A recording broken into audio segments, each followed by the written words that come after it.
Alright, good morning everybody. I have a new feed stuff for the goats and the sheep.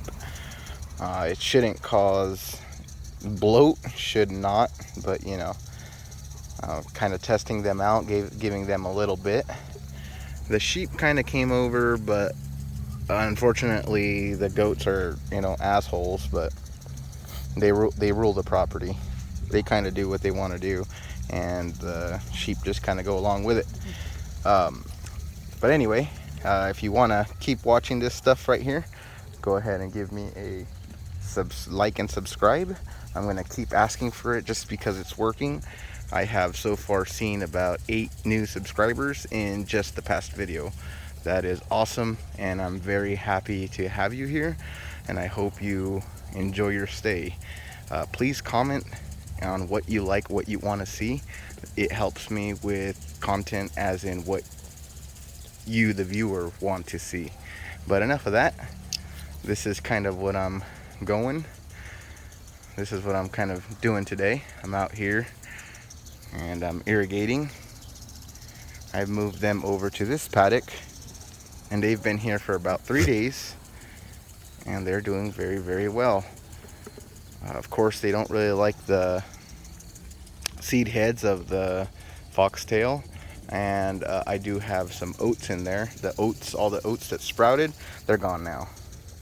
But anyway, today's video is about feeding them almond holes.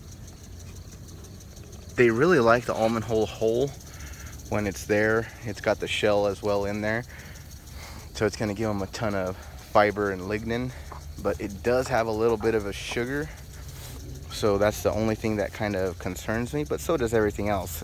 Hay, everything has sugar, but it's a low nitrogen feed, so low protein feed. Essentially it's just filler, which is perfect because all of this rich grass right here is essentially it's not giving them scours or anything, but it's really, really rich. So I've noticed that their manure is really soft and stuff. So it's not soft, it's still pelletized, but a lot of the times it's like like a solid pine cone, like a turd. It actually looks like a turd. So I know they need more fiber. So this is going to be the filler on the fiber for now. Anyway, I'm going to give it a run, see how it goes. There's a lot of powder in it, so I got to also figure out how to get rid of the powder and not lose it to the soil or whatnot, which it's not bad. It's just fiber, it's just organic matter. It wouldn't be, it wouldn't have a negative impact on the soil, other than it would like pull nitrogen from the soil itself, and I guess there would be a negative impact. But anyway, I'm not worried about that. What I want is a cheap feed alternative that I could supplement with the corn. I'm thinking I could maybe mix about 15% corn in here, maybe 25 depending. That way we could get a good optimal ration out of it, to use it as like as a fat source, as a grain source, because that's another thing about almond shell and almond hull. It has a good amount of fat in it.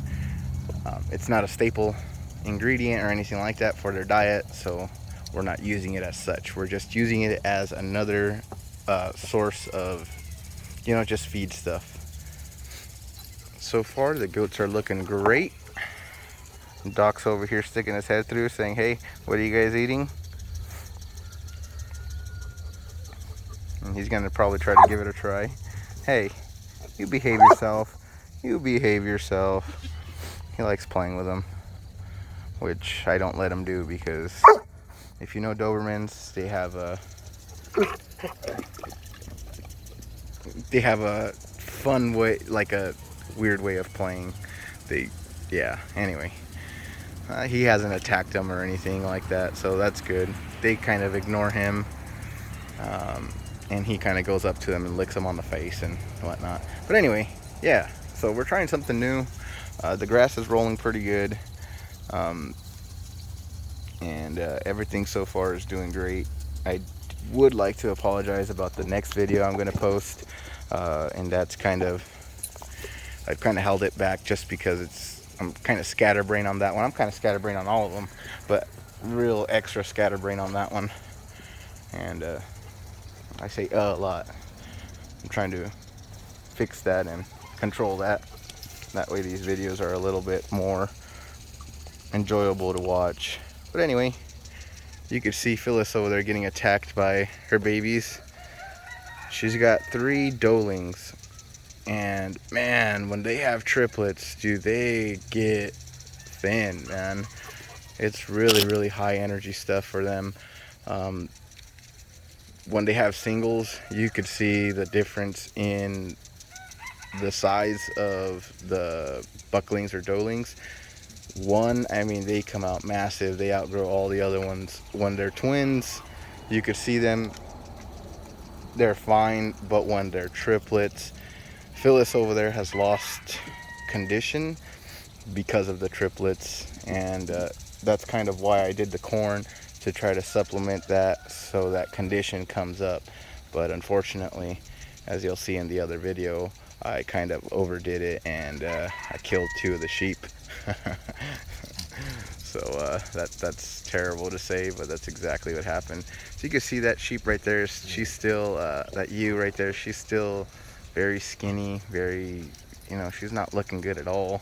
I don't know if she's still feeding her lamb, but we're definitely going to have to keep an eye on her. I know it's not parasites because I don't have a high parasite load out here because of the rotational grazing and because I feed dewormer.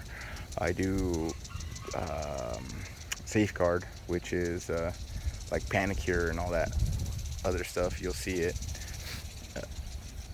It's a really good wormer, but it might be ineffective.